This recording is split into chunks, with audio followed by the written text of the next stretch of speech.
Hi, it's Larry here of Xbox's Major Nelson. Welcome to the official Xbox podcast. The gang is back. We are going to hit a little button here, and I'm going to turn everything around. Where is it, Jeff? Where the heck is it? I don't know where it is. Don't put this on me, Larry. Oh, okay, we'll just do this. Yeah, I got my video toast. This is some like 1990s news stuff going on right now. Here comes the weather flying in. I got some good video toaster action going on here. But anyway, Hey, look, Jeff, it's Rebecca.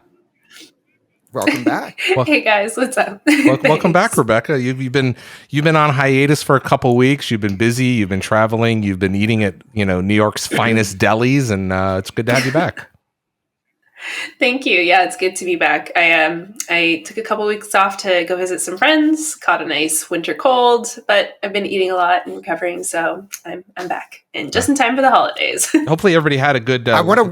We had a good Thanksgiving. Well, I want to welcome Rebecca back. Yes. But I also want to welcome your mom back. And we actually were wondering over the past couple of weeks, has she been watching the show even when you're not on? Or because we've been conducting the show as if she is watching. Yeah, we've been behaving ourselves as best we can. That's so sweet, but I can let you know she does not watch it when I'm not on. Okay, well, there we go. You didn't need to tell me that. I didn't need to know that. Well, yeah. Rebecca's mom, I know we know you're watching now. Great. Yeah. We're crushed. Jeff and I are crushed. So welcome back. I can't wait for you guys to meet her someday. Yeah. I think we should arrange that the next time you come back to Seattle. You're still in New York. Looks like you've moved a little bit. You got a little bit of a new set going on there, right? Yes, I'm in a slightly bigger but still very small New York apartment, but it's quite nice. Wow, look at that! Around the corner from famous Katz Deli. Yeah, there's a lot of good food. I'm very happy, but it's been pretty chilly. I think it's supposed to snow today. Oh, that's You do realize we record this around lunchtime, so please save it. I don't want to hear it. Sorry, I'll refrain. Yeah. Now, Rebecca, I know when you and I chatted when you moved to New York earlier this year, we were talking about a couple things, and one of them was the Rockefeller Christmas tree. Have you gone over there to take a look at it yet? No, I'm actually going in 2 days, though, just because I've been a little bit sick. I've been mostly just staying at home and eating. Good. But I'm doing all the Christmas stuff this weekend before I come back to the West Coast next week. So. Are you getting your matzo ball soup from Katz's since you're not feeling well? Yes, I actually did get their matzo ball soup. Right. It was pretty good. It was a little on the salty side, but I'm a big fan of matzo ball soup. All right. Who isn't? It's music to our ears. Yeah. I'm just very sad right now. I'm very sad. I know. I wish I could bring some home for you. Yes, that would be great. I'm very happy for you. It's good to have everybody back. We got a big week this week. Of course, today, as we sit here and record this, you can see up on my screen in the back here, that's Halo Infinite. Now, we've been playing the multiplayer for a few weeks now, but today, as we record this, and we're pushing this show out a little early because the Game Awards are tomorrow, or they've already happened, depending. We're pushing this show out a little early, because the Game Awards, we don't want to talk about them when they haven't happened. We don't know what's going to happen. More importantly, Halo Infinite campaign available. Yay! It's right here. We started recording. We're like an hour after it started, after the game became available at 10 a.m. Pacific, and I've been sitting here on the title screen ever since. And when we're done this show, it's okay listening to the music. Yeah. So this might be a 5-minute show. We don't know, but it's funny Rebecca, I don't know if you had access to this, but Jeff and I had access to an earlier build of the campaign, and we discovered shortly after playing it, Jeff tipped me off because I was playing it and I was having a great time. I was about an hour in and Jeff's like, hey, FYI, saves don't transfer over to the final version and there's no achievements. I'm like, okay, put the controller down. We're done. So I basically did the same thing. Played enough to know that I'm going to want to 100% this game. We put it out for the previewers and the reviewers so they could, play the completed game, but it just didn't have the achievements connected. And I mean, I live for that stuff. So, I really enjoyed watching the reviews and the deep takes, and some of them were like 30, 40 minutes of listening to like this deep analysis, which I thoroughly enjoyed. But now it's time for us to all play it ourselves. Can we talk about the biggest crime right now that I'm actually a little upset about is that, Jeff, you and I have played quite a bit of the multiplayer. Rebecca, where have you been? We haven't played at all. I mean, I've seen you playing a little bit. Okay. But I want to know what's going on there. So fess up. Yeah, Wow. okay, you know what? Give me a break. I have been playing, but we are on different time zones, okay? And plus, like, I think that I tend to play like a little bit earlier in the day these days. Okay, that's fair. I feel like I'm playing around like 7, 8 p.m. my time, which is like immediately after or still kind of during the workday for you guys. So Okay. I'm very down to schedule don't tell my boss, but I'm very down to schedule a like during the workday session, and we can get. Well, a it's a little team building. playtime in, Look. We work in the games industry. This is absolutely legitimate game research. Yes. I agree. Well, look, or on a weekend day, we can play during the. Well, you're usually out. You have a life, and we don't. Yeah. And so every night, we've been playing. I mean, literally every night. Yeah. And I mean, I love it, and I don't think I've ever been this much into Halo multiplayer. Like going back to maybe Halo 2, and which is just the highest compliment I can give. So anyway, I think it's fair to say if you jump on, and it's probably after 8 p.m. Pacific, I'm probably on, but we should schedule something. I'd love to play along with you because this has been now like my new catch up with everybody that I haven't talked to. I feel like it's brought me closer to people that I sort of lost touch with over the pandemic, which is because we're all playing it. Every time I log on, I'm like, who do I want to talk to tonight? That's who I'm just going to jump in the game. There we go. And then Jeff and I have, and just so you know, Rebecca, Jeff and I also know a few people over at 343, so we can pull in some ringers into the match. They're not that great. The Okay, people we're playing with, they're not. No, I'm talking they're like not QA. Like Unicheck is pretty good. Lennox, right? Yeah, I would hope. Yes. I would hope the Unicheck is good. Yeah, he's frightening. Yes. He's a machine. So the people we're playing with are like, oh, I worked on the website, and it's and so that does not confer upon you like amazing skills. Yes, good players, good, but not like we need to play with Unicheck because. But we also spend a lot of time. We also spend a lot of time, at least Jeff and I do, when some of those folks are in the game party or the fire team. Hey, can you fix this in the game? And they've got a whole long list, and you'll hear about that later on in the show. I've got an interview with Joe Staten, who I've known for a long time. He's going to touch on a little bit of that, and he'll also talk about the campaign. So we're excited about that. So that's, I mean, that really, I'm trying to figure out. That's kind of what I'm playing right now. Like Rebecca, when you guys are playing, which game types are you playing? Like, what kind of matchmaking? It depends. I mean, I don't want to speak for Jeff, but we go in, if we've got a full squad of 4 people, we'll go into quick play because it's 4v4. Sometimes if we're not feeling like that, we'll just roll into big team battle, BTB. So it's kind of a toss up, right, Jeff? Yeah, I really just jump back and forth. Big team battles, I think there's a little bit of cover there. Like if you're not playing great, you could still contribute to big team battle. Sometimes when I'm trying to get a challenge or something like that, but quick play, when we have 4 people, we know we're going to be able to coordinate. There's something very satisfying about like tactically, like having a game plan together. It's a little harder with big team battle to get everyone aligned. And the chaos is really, for me at least, part of the fun. And those brilliant individual moments that happen within that. But really just down for whatever. Yeah, it's just at the end of the day, it mixes it up because it's different. Like when they had Fiesta in the hoppers, we played Fiesta. But look, anything, we're just going in there. We're just exactly. It's just ridiculous. We're just going in and we're having fun. So we're going in and having fun. Rebecca, what have you been playing? I mean, I know you talked a little bit about the Halo multiplayer, but have you been swinging over to the Minecraft scene, or what else are you checking out? Yeah, I actually did do some pretty major reconstruction on my Minecraft house, and then I. Really silly to say this, but I didn't save it and I switched over. I was playing it while Infinite was installing, and I lost all of the construction that I had been doing. So I'm a little bit bitter, and I might not jump back to Minecraft for a hot minute now. But I have been playing Halo multiplayer. It's been pretty good. I've actually been doing big team battle more than I thought I would. Like in the past, it hasn't been my cup of tea, but I found that when I've played Slayer, because I've been playing by myself and just doing matchmaking online, I feel like I've been going up against a lot of people who are squatted up. And so it's like, you're at that disadvantage if you're just a bunch of individuals. Yep. Plus I also really I can't explain it. I don't like capture the flag. It's my least favorite game mode. And then if you go into quick play, you can't filter it out. Unless I'm mistaken. No, you can't. Like it's kind of, so I feel like I've been playing a lot of capture the flag when I go into quick play and I'm like, Darn it, this again. Well, how come you don't like it? Just curious. I'm not the don't biggest know. fan either.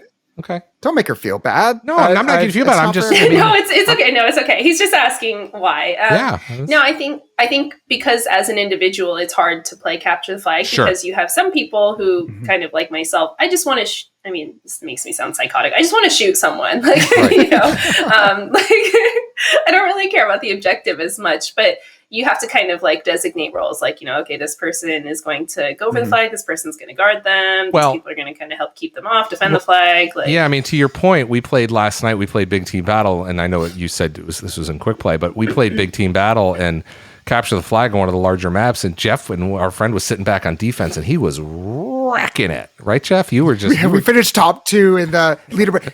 I enjoy denying joy to other people. Oh, so much. So it's like, you So think you much. got I can this? confirm that. There's right. It's like, oh, you think you're going to bring this home? How about this? And then that was me being. But you tough, I also think. take And- it the extra level where you're kind of stealth. You let them pick up the flag to get that adrenaline rush of I just got the flag, and then you swoop in and, And as bam. soon as they turn around, I want. like a trap. I Yeah. am imagining. Yeah, I'm imagining that they're like, what happened? Like that's what I want. It's sort of. I don't know. I just enjoy that part of it. And it took a long time because capture the flag is just not generally something I really enjoyed. And I found it more, especially on the big team battles, being able to be that spoiler just provides me, maybe I'm psychotic too. It provides me that joy in being able to like sort of defend the house. And I don't know. I like it.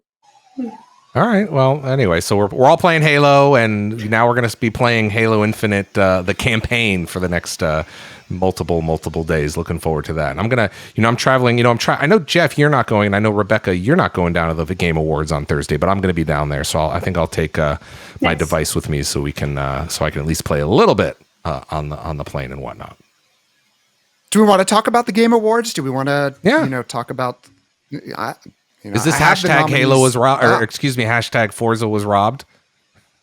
Forza, I mean, should Forza have been in the Game of the Year? I mean, look, the judges pick what the judges pick, and there's no collusion or anything there. They're just individually put in where, and they might be, they put in what they put in. It is what it is. But in the People's Choice, Right. or the Player's Voice Award, it's now narrowed down to the final 3, and that final 3, I believe, is it's down to they're to the final 5, and Forza Horizon 5 is in there. Halo Infinite is in there. It Takes Two, Metroid Dread, and Resident Evil Village. I cannot complain about any of those games being in Right. final contention for Game of the Year, because these are my favorite gaming experiences of the year. I haven't played Dread yet. I'm saving that for Christmas. I have a trip coming up, but these are the games everyone's been talking about that we've been enjoying, and so the players are being heard. And right now, as we speak, Halo Infinite has a healthy lead of 36%. So might take back the player's voice. But I think this is one of those things where it really is like the nominations are what's most interesting. Where it ends up, it ends up. It's not going to change your life or anything like that. Obviously, if you made the game, you want to win, of course. But there were some really interesting categories, and this was just a great year, I would say. When we came in, I know certain games, their timelines might have moved, and things from last year moved into this year. But at the end of the day, some really, really cool games. Yeah, I mean, to your point, we've had a heck of a year with Psychonauts and Flight Simulator, and the list goes on. I mean, I think we're up for 20 awards in these very across the categories, the Xbox Game Studios titles. 20 nominees. It's the most of any publisher. And then I did see an opinion piece on, I think it was on gamesindustry.biz, which says Xbox is the game publisher of 2021. Obviously, it's great for everyone. I love, even if you don't have a console and you're playing on PC, that you get to play these games. But overall, a great year to be an Xbox fan. Yes. Yeah, but there's also a lot of really good titles that were up for different indie titles this year. I think a bunch of them, we actually had them on the show. But I know it's It Takes Two, 12 Minutes. I mean, we didn't have those ones on the show, or maybe we did. Yeah, we did. I did a Death's just Door, interview. Yeah. Sable. Okay, nice. Yeah, Artful but there were Escape a lot of really as good well. indie games that came out this year too. Oh, right, Artful Escape. Yeah. Did you play the Artful Escape, Jeff? Did you finish it? Rebecca, did you finish it? I didn't. I did. Yeah, I you think it should was check one it of the out. most interesting. Remember we interviewed Johnny Galvatron a few weeks back. My You favorite interviewed interview Johnny this Kelly. year. You just recovered from that interview. I remember that one. Yeah. He was amazing, and I had just beaten the game right before that. And for some folks, I mean, this was definitely one of easily top 5 like most memorable game. Yeah. Because I never really played anything like it. And there's a few folks that I've talked to, like Gary Whitta over at Kind of Funny Xcast, where he said this is his game of the year. There's really just nothing like it's an experience more than you would just call it just a game. And it was nominated for best score, best music, best art direction. It's part of Xbox Game Pass. I want to say I beat it in 4 hours, maybe 2 or 3 different sessions, sitting down, got most of the achievements. Highly recommend it. It's just, there was a lot of, like you said, Rebecca, interesting indie experiences. I love that the soundtrack for Sable was by Japanese Breakfast, who is had an incredible year. Yeah. And so then Deathloop, I'm just looking now, best performance. Deathloop, yeah, of course. Good luck choosing this. Giancarlo Esposito was nominated for Anton Castillo. A friend of the show. And then 2 of the nominees. Yes, 2 of the nominees from Deathloop. The actor who played Colt Vaughn and Juliana. If you played that, which was such a good game. And those 2 just dominated. Like, how do you choose between the 2 of them? Yeah. And then Lady Dimitrescu also got the invitation for her role, which was very memorable as well. So I don't know. I'm going to look back at 2021. It's just like, wow, there were so many good things, and there's still games that I still haven't gotten to play yet that I'm hoping over Christmas to be able to catch up to. Well, the good news is that, Jeff, and we've all been in the games industry for quite some time, but it's usually after a console gets released. It's usually the second year and the third year where things really start to really understand, the developers understand the hardware, and they start to do interesting things. So this wasn't even the sophomore year. We just passed the freshman year of the hardware. So it's going to be very interesting to see what happens.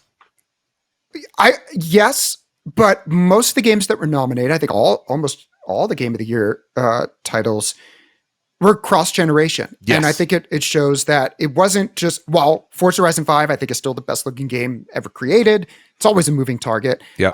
And it looks, of course, incredible on Xbox Series X. A lot of this was the story. It was the gameplay. And I think that it's less of that where like, launch titles are slow and it takes a while because everyone's playing on different devices, and it wasn't a generational switch for PC players. I mean, they might have gotten a new graphics card in the last year or 2 if they could get a hold of one. But I played Deathloop on a last generation card on a 2080, I want to say, and so I was playing at 1440p. Still one of my favorite games of the year. Absolutely a top 5 game of the year. And then Death's Door, which has been mentioned as a one of the best games of the year. Oh yeah, I forgot about that one. 2 people, remember that 2 people made that? I think we had an interview earlier this year. Fun game. Absolutely fantastic game. And again, and it looked good and it was stylized, but it wasn't just about the horsepower or necessarily understanding. Yes, I think I agree with what you said that 3 years into the generation is when you see people really start to push the new hardware as far as it can go, and can do amazing things. But this was not, like you said, a sophomore slump year by any stretch of the imagination. No. All right, let's can we take a break now? We got to get into the interview because I got Joe State in this interview, which I think people are going to hear. Jeff, you want to say something? More Halo. Well, like you said, we're celebrating with the special show. It is Halo Infinite campaign launch day, and we're going to be speaking with one of the most prominent people behind Halo Infinite's campaign, the head of creative, Joe Staten, one of the nicest guys in the industry. And I can't wait to hear what he's got to say about the journey you're going to be taking with Master Chief. Exciting day. Halo Infinite is now available in most areas. Joining us today, Joe Staten. Joe, good to see you. Larry, always good to see you. How you been? I've been great. Last time I had you on here, I think it was back in June or July. We were talking about it was a ways ago. It was a ways ago. We were talking about a little bit about the campaign, what you had revealed now. But here we are. The game for most regions, depending upon when you're listening to this, is available now. Congratulations on the launch. Thank you very much. It is indeed rolling out all around the world. People are probably already playing the campaign. that just super exciting. Also, a huge relief for everybody on the team that we've reached this moment. But more than relief, definitely a lot of excitement and pride on the team for getting this game done and getting it done well. So I hope everybody's having a fun time playing. Well, it's interesting because we've had a little bit of the taste of Halo for a few weeks now. When you kind of shadow dropped the multiplayer for the 20th anniversary, which That's Joe, right. Correct me if I'm wrong, but you've been at Halo, working on the Halo franchise since the very beginning. You certainly have worked on other things, but you were there at the beginning, and you used to live in Chicago when Microsoft bought Bungie, and then we moved you all out, right? Yes, I was one of the original Chicago gang that came out in that first. And that acquisition of Bungie by Microsoft long ago, back in 2000, I believe. Worked on the original Halo games, took a little break from Halo after Reach, and then came back for Infinite. And really, that was why we released the multiplayer early. One of the reasons was just to celebrate the 20th anniversary of Xbox and Halo and have just a wonderful surprise for fans. Although almost wasn't a surprise over that last weekend, there was a whole bunch of stuff that went down where it started to leak, but we were glad we kept it largely under wraps until that day. And that, of course, it was a beta too. And we really wanted to treat it as such, get feedback from players, test out new things, make adjustments. And we've already made adjustments to multiplayer. We'll keep making adjustments. So it was a really good, fun time for fans, but also a super useful beta period for us as a studio. Your role in the Halo universe is so significant, and I want to thank you on behalf of all the gamers. Halo was the reason that so many people bought the original Xbox, and it was one of the reasons that so many people signed up for Xbox Live with Halo 2. When you, as somebody who's in charge of a lot of the Halo world, how did you think about this single campaign experience and then splitting it off? Now with the Halo 2 multiplayer, and certainly multiplayer's been its own thing. But how do you look on both sides of the fence on the single player versus the multiplayer from your creative standpoint? Well, it is definitely a full-time job to keep an eye on both sides of those things, but I'm just one person on a really big, super talented team. And fortunately, I work with a lot of great people who absolutely are paying close attention to each individual experience. This time around, multiplayer, sure, it still is Halo. There's still a shared sandbox of weapons and vehicles, equipment, abilities between campaign and multiplayer. But this is the first time we've gone completely free to play for multiplayer as well. And so that really does make a big difference in terms of just how we look at the game, how we need to think about player progression, how we think about our playlists, all kinds of things. Really, once you invite in a big audience through free to play, it really does change fundamentally a lot of the ways that you look at how to operate that side of Halo. But it still is this core Halo experience. It still has that super tight, fun gameplay that everybody expects from a Halo game. So in many ways, it feels the same as it ever was from a creative point of view in terms of trying to keep it true to that core Halo feeling, that core Halo experience. But there are new concerns that we have as well, new things we got to keep our eye on.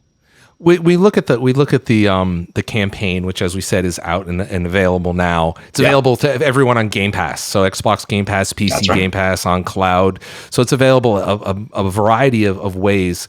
What's it been like working on this franchise from a storytelling perspective, and how have you evolved Chief over the years, Master Chief over the years, the protagonist? Well, one of the wonderful things that happened before I joined the Halo Infinite team is they had already dug in and really set down all the foundations for the Halo Infinite story. So me coming on board, yes, in the past, I've done a lot of writing, done a lot of cinematic work, done a lot of that storytelling work for Halo games. But when I arrived, the story was essentially set. And what I did is I came in and helped the team double down on parts of the story that were already working really well and add additional things on top to just plus up what they already had going. So for me personally, it was a slightly different way to join the Halo storytelling effort, but it was a really wonderful way too, because when I first started playing the campaign, I instantly recognized this story feels very much like a Halo story. This team is doing something really novel and interesting with it. They found this balance between telling a epic story, but also an intimate story too, in the relationship between the Master Chief and the weapon. You see a new side to Chief that you haven't really seen before. So yeah, I just was super excited to jump in with a very talented team and see the work that they had done and just do what I could to help them find ways to make it even better. Yeah, I mean I've had the chance. And to be clear, as we record this, I've only played the first level. I haven't had the chance to complete the game, and I don't know if I told you this story, but I famously have told this story many times in the community. How when your team was working on Halo 2. Yep. I had come over to your offices. I don't know if I told you the story. I'd come over to your offices in Millennium, if you remember that. And I was waiting. I think I was meeting with Brian Gerard Sketch, and I was in one of the conference rooms, and I mistakenly looked at the whiteboard, and there were major moments on the campaign. So I got it spoiled for me in a very rare way. So I've been super sensitive to not, like, I know you guys have done some take home and tweet. I really haven't wanted to see it until, frankly, this week, because I know that it's mostly done, because I respect your storytelling and what the engineers and what the artists and the storytellers have done. And I want to experience the way you want me to experience it. I don't want to have bugs in it. You know what? I apologized from long ago when we ruined the whole Halo 2 experience for you. And there are some pretty big spoilers in that story, to be clear, just with playing the Arbiter for the first time, all those kinds of things. So I'm glad that you've gone in largely spoiler free. That shows very serious discipline, Larry, on your part, to just like not learn anything, not watch anything, just go in blind. I mean, Halo always has a big spotlight on it. There are always leaks. There are always spoilers out there. And I know that's frustrating for fans when you're a fan of the franchise and you just want to go in cold. Man, that's amazing. I'm glad you've been able to keep hermetically sealed and not really been exposed to some of that stuff, because we don't want to ruin it for people. We do want people to go in and enjoy it their own way for the first time. So yeah, but now it's out for everybody. So I think spoilers are now completely fair game. So you better play quick, Larry. You better keep on pushing through the campaign. I know. So it's interesting, because when I was playing the campaign for the first level or so, all of a sudden Power Seeds made sense. I've been playing Power Seeds in the multiplayer for 3 or 4 weeks, and all of a sudden I'm like, that's what it yields. So that's not really a spoiler. See, that's that deep lore, Larry. That's that deep lore, that connective tissue that all ties it all together. So when you look at the game here, it's an interesting. It's so different now than it was. When Halo 2, 1, 2, 3, when they all launched, because then it was like you ship it and forget it and you move on to the next game, maybe a patch. But here it's going to live on for a little bit in terms of, I'm sure you guys are going to tweak it a little bit and make it better.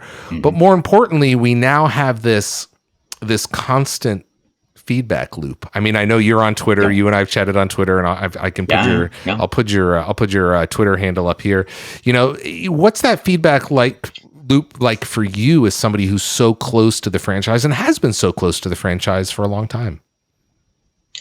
Well, Halo has always been about the community and our fans. If it weren't for the millions of people all around the world that play Halo games and enjoy those games, I mean, none of us would have jobs on the Halo team. Like I learned very early on in my career that I and other people might be making these games, but we're not making them for ourselves. We're making them for people who play. So I've always really enjoyed that community conversation as Halo's gotten more popular, as whole new generations of people have jumped in, over 20 years, and the audience has grown bigger and bigger. It has been more challenging to have a conversation with our community, because it's just so diverse in many ways. We have fans who've been there since the beginning. We have fans that are just joining in now, today, perhaps even through Game Pass or on PC, experiencing Halo Infinite for the first time, and just navigating those waters and trying to really get a handle on what those important issues are for the community. Some days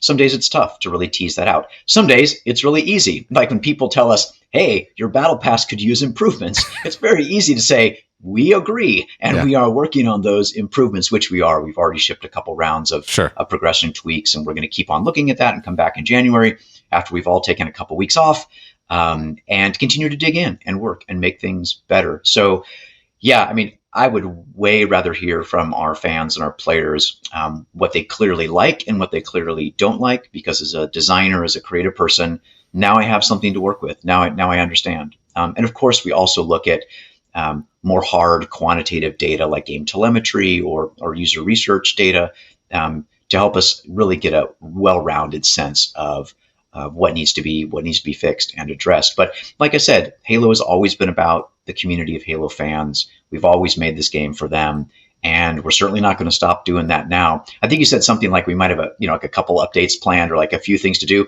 Larry, Halo is infinite. Yes. Halo keeps on going on and on forever. So kidding aside, it's never really going to stop. This community conversation is always going to keep going.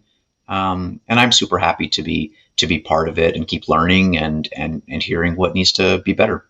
What to be crystal clear, because I think sometimes people in our community hear like, oh, they're learning, they're listening. Like, don't they already know the stuff that needs to get fixed? And the answer is, yeah, we got a pretty good idea at this point of the things that we haven't done. Like, we still have promises we need to keep. We need to ship campaign co-op. We need to ship Forge. We need to keep digging in on the free-to-play side and making that experience even better than it is today. So I don't want any fans who are watching this to think, there's not a clear picture on our side about that list of things we need to go after.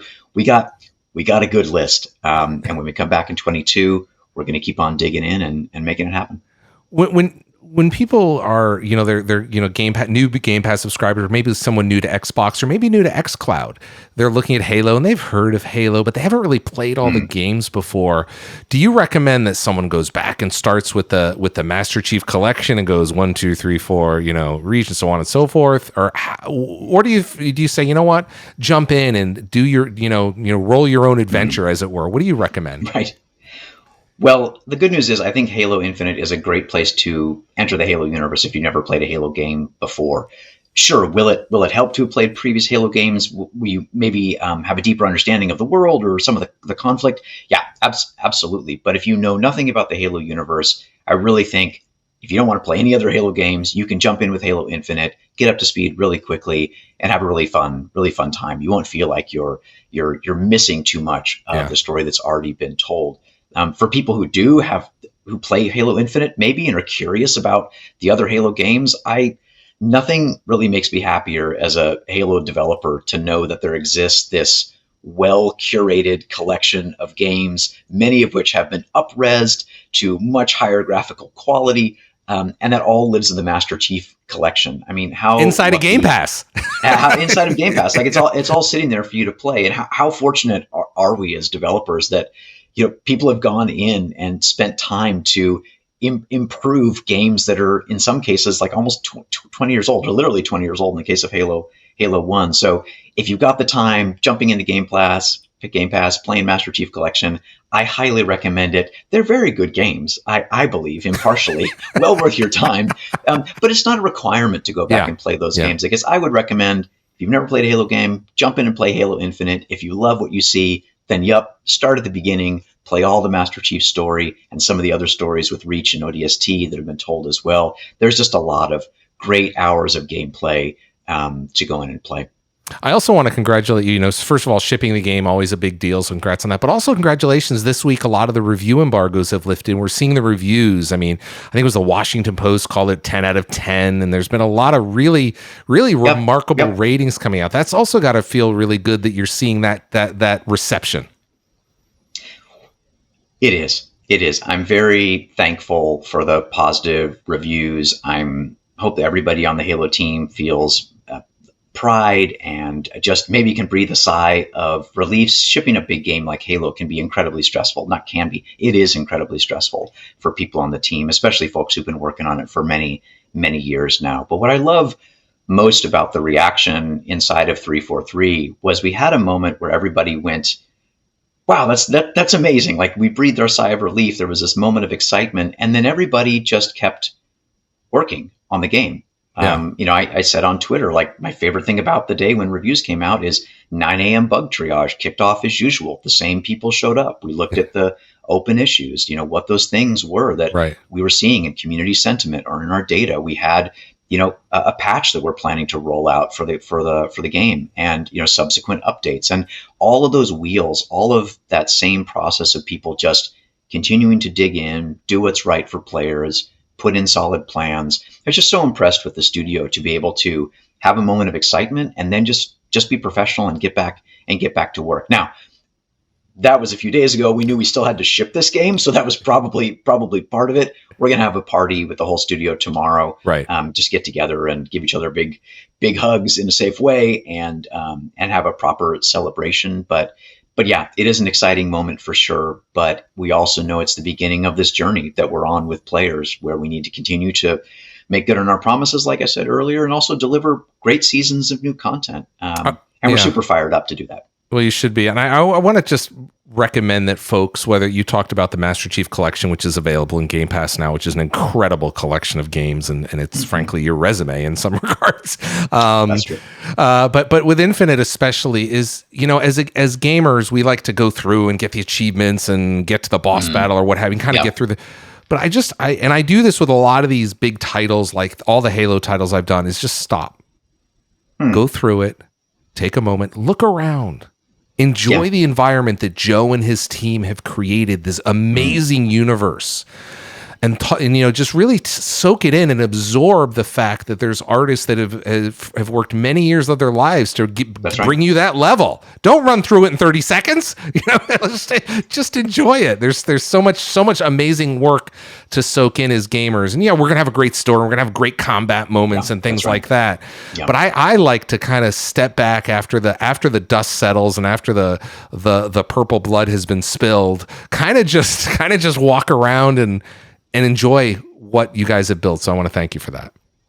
Well, that's wonderful to hear, Larry. And I mean, for all the artists on the team, all the designers on the team, everybody, engineers, I mean, I often remind the team, like, we're all in this together. It doesn't matter what your particular discipline is. We're all telling this story of Halo together. We're all creating this experience together. And that's really the wonder and magic of being on a game team, is just watching all these different kinds of people, put together this unified experience. There's really nothing else like it, which is why I love working in this industry so much. I think Halo Infinite, in more than any other Halo game, allows you that opportunity to explore a vast world, to find little pockets of interesting artistic and design choices that every time I play the game, I always run into something completely different that I haven't seen before. I poke into a little corner of the world, I see something that's been set up by someone, and there's also a hugely dynamic and reactive sandbox too. So even like setups that you might find are always a little bit different, but it's this big, beautiful world with a day-night cycle with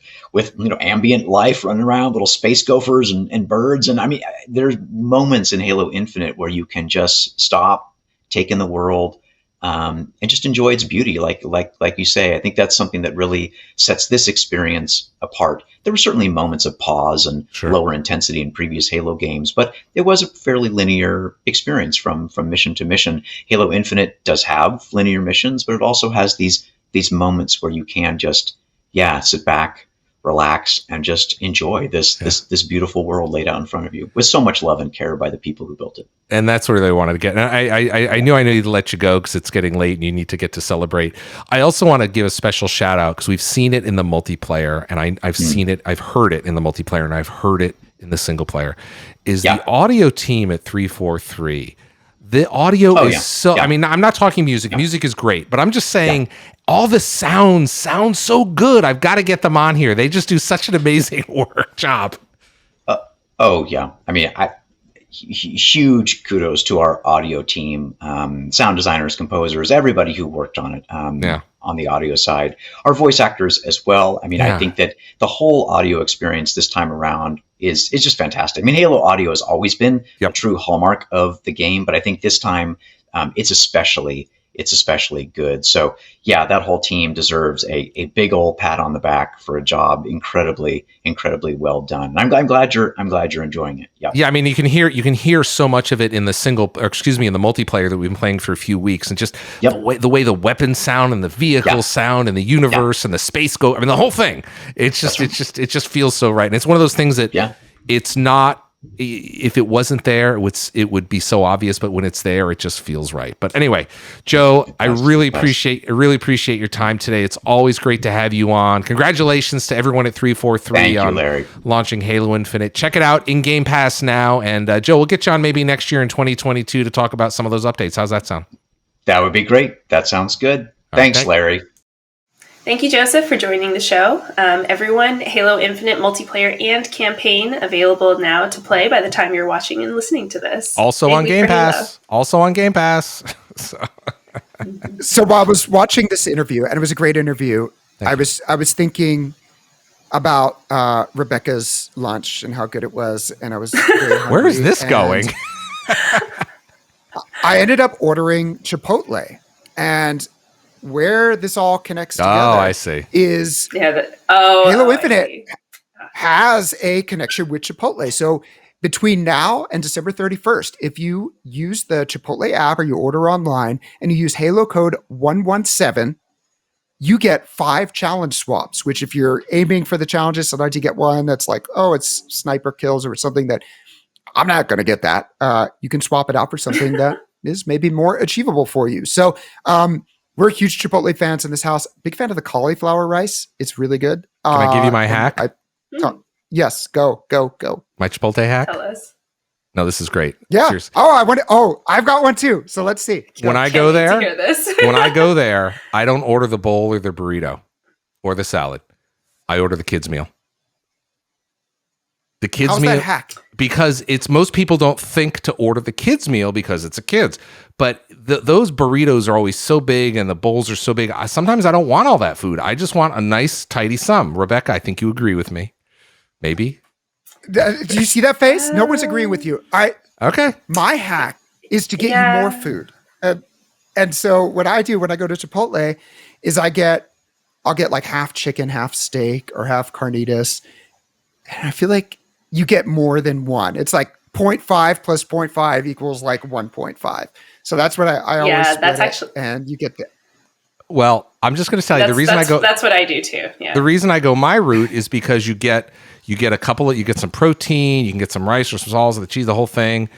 But you also get a tiny little bag of chips and a drink for $5.50. At least that's what it is in Seattle. I didn't know you get chips with the kids. You get this little tiny. Cool. You just get a tiny little bag, and it usually has like 6 or 8 in them, just enough so you're not sitting there dumping the whole bag down your throat. I'm telling you, their chips that's a pretty good hack. Then.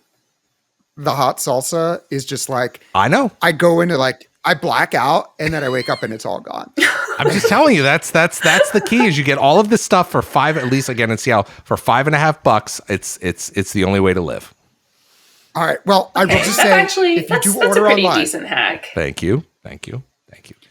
Use code Halo117, no space, and you get those extra challenge slots. You'll get a code, and you can pop it in, and you get some extra challenge slots. You do routinely unlock those through your battle pass, but more is good because there's plenty of times where I'm just burning through, and I'm like, nope, can't do that. Nope, can't do that. There we go. We're there. There's also a Chipotle Challenger series that'll be going on this weekend, and there's been a lot of really cool competitions. There'll be a show match next Wednesday, and it's got some of the biggest names in multiplayer shooters: Tim the Tatman, Nadeshot, Myth, Cloaksy. So it will be really fun. We had a really cool one last week where we had Dr. Lupo and Legion. I know you're a big friend of the show, Jordan from Legion, who did very well, went pretty far in his show, and is a really cool competition there. I'm just reminded of one thing, actually, Larry. I got to see you this week because it's right next to the Chipotle in Seattle.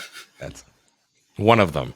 Is the Razer store? Oh, Jeff and I opened the Razer store. We went to the grand opening this weekend, and I ended up picking up this, the full screen official Halo Infinite headset. Yeah. Oh yeah. I'm like, look. Come on, Larry. Thank you for directing, Rebecca. I ended up picking. I was so excited about it. I didn't even see it. Yeah.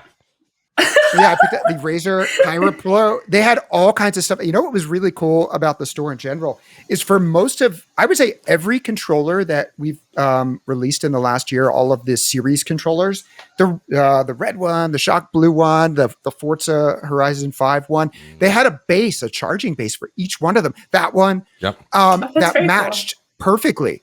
And so if you wanted to look perfect and also to charge as functional. Yeah, because it's got a rechargeable it's got a rechargeable module that goes in back to replace that. So you just try. What's going on there? I can tell. Sorry. Lower East Side. I tried to, I'm like, let me hit the mute. Anyway, well, thank you. That's right, Jeff. We had a good time at the Razer store. I got a nice note from Min Lee, the CEO of Razer, just thanking me for going out and supporting it. It was always good to hear from Min. Quite the name drop here, Larry. Name drop. They're good friends of the show. I went to the store. Larry, I got a nice note from the CEO. I'm just telling you that's anyway. That we'll have to go down there when you get back to Seattle. It's down the University District, down near the University of Washington, Rebecca. We can go check it out down there. Nice. And as Jeff points out, cool. It's right next to Chipotle. We can go get the kids' meal and the chips and the drink. It really is. Yes, or my half and half. Anyway, we got some news here. We got to get going here because I got to get on a plane to go to the VGAs, to the Game Awards. So Jeff, why don't you want to get started? Actually, Rebecca, who's got the first news bit? Do you have it? I can go first. All right, go ahead. I'll let you go first. Yeah, so this week, Garfield was revealed as a new character for Nickelodeon All-Star Brawl. So he'll be coming this Thursday, so tomorrow, by the time y'all listen to this. Do you know what I have? It's an and. You know what I have? You have a trailer. Here we go. Let's talk. Let's not say it. Let's show it. Go ahead. Patrick does not stand a chance here. Are they just going to look hungrily at each other? Oh, so cute. But yeah, you're also playing on a lasagna themed level. I didn't even notice that. That's a good catch. Yeah. So Garfield, okay, so he comes with his own hungry level. It's perfect. He's in a Pyrex stick. I don't know. That doesn't look like a New York slice, though. It looks a little. Yeah, looks too like cheesy. Looks like a Seattle slice. Yeah. But also Bonus this week, in honor of the basil. TGA nomination. Yep. In honor of the TGA nomination this week for Nickelodeon All-Star Brawl, it's on sale for 30% off Thursday through Sunday. So if you haven't already checked it out, this would be a good time. And you can check out new Garfield character and level. I feel like I just want to keep playing this, right? I know, it's pretty cute. It looks better than us. Garfield looks like he's in good shape. Oh, Patrick's off the end. Boom. Yeah, you know what, Jeff? You called it. Showing Patrick off the end there. Anyway, thank you for that, Rebecca. That's kind of fun stuff. All right, what else we got? Jeffrey, you got some other headlines queued up over there? So you're going to be flying down, presumably with other CEOs and Glitterati to the Game Awards. What about us? I'll be sitting in coach with everyone else. Well, you know what we'll be doing is enjoying the ID at Xbox Winter Game Fest demo. So this is part of combining with the Game Awards, and we did this last year. So when you go to an industry event like GDC or E3, when we had everyone together, you would get to play games that were just early builds. They were demos. They were not something that was necessarily released to the public, and it might be a level or a vertical slice of a game or something like that. And that was one of the most fun parts, is to see something that was in progress and to see what it becomes. And now you get to do that at home. So we have uploaded over 40 demos of independent games. Now, these are like typical game demos. These are literally what you would play at something like a GDC showcase or something like that, or on the show floor at a PAX or a Gamescom. And so this is really going to show you sometimes a very early look at some games that are going to be coming out down the line from indie devs. So there's a lot of really cool ones. We have our eyes on a few games like Loot River, Death Trash, which actually looks really cool, Blacktail, and Tale of Bistan. These are and one more that has like this really cool looking whale. Nobody Saves the World. These are the games that we'll be talking about. This is, the next Death's Door might be in this. Could be. Group. We just don't know. And so try it out. And the best part is the creators of these games, they want to hear from you. So play, and we sort of connect to the different developers. Give them their feedback. What did you like? What do you want to see more of? And it's really cool to be able to get this opportunity at home to try out all these different games. And again, there's 40 of them. So go for it. All right. Nice. I miss that, at PAX or at E3, like going and trying out the indie games. Because, you try out the AAA titles, like the people who are working at the booth, like they honestly don't really care. They're just trying to get you in and out as fast as possible. But the indie devs, like they actually do, they kind of come and they're like, hey, when you walk up to a kiosk, it's usually the person who the art director, the developer, it's somebody really close to the game, if not the single person that's developing the game. So you're right, there is a great moment there too. I miss that. Yeah. Yeah, you would just walk by and be like, "Oh, that game looks cool. Let me find out about it." And like you said, you find yourself talking to the game director. One of the games that we first showed when we first showed that first group of games from Xbox Series X and S was Chorus, game about a sentient spaceship, and you do some cool dogfights and stuff like that. It's a space shooter. But that game is out now for Xbox One and Xbox Series X and S.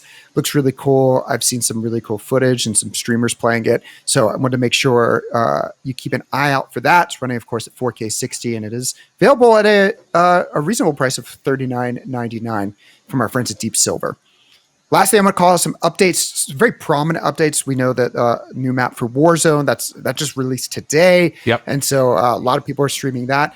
This weekend was the beginning of Chapter 3 for Fortnite, where we saw some really cool stuff. We saw The Rock introduced, which was long been suspected. Spider-Man's in the game. It's just amazing how they're able to completely reboot the map in interesting ways. The whole map flooded, and it's a cool event for everybody. And now everyone's jumping into Chapter 3. Every new chapter, I end up jumping in and buying a bunch of new skins because the way they integrate stuff into that world is just so cool.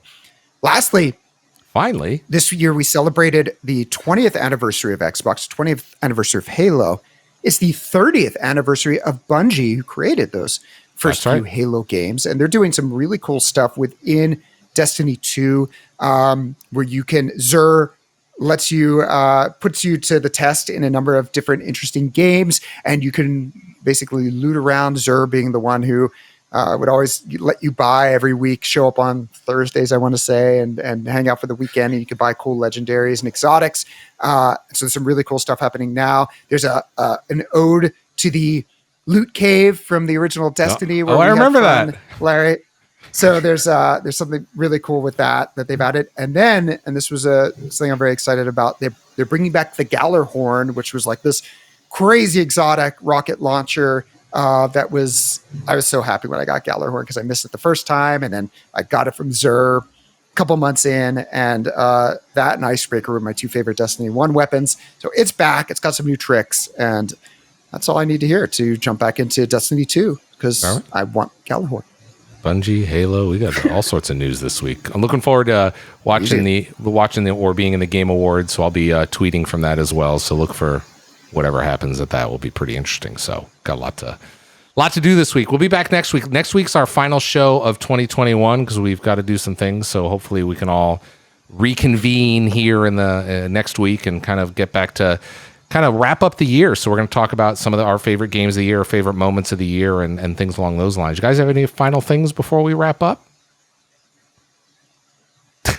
No, it's just... Sorry. Didn't mean to catch you off guard there.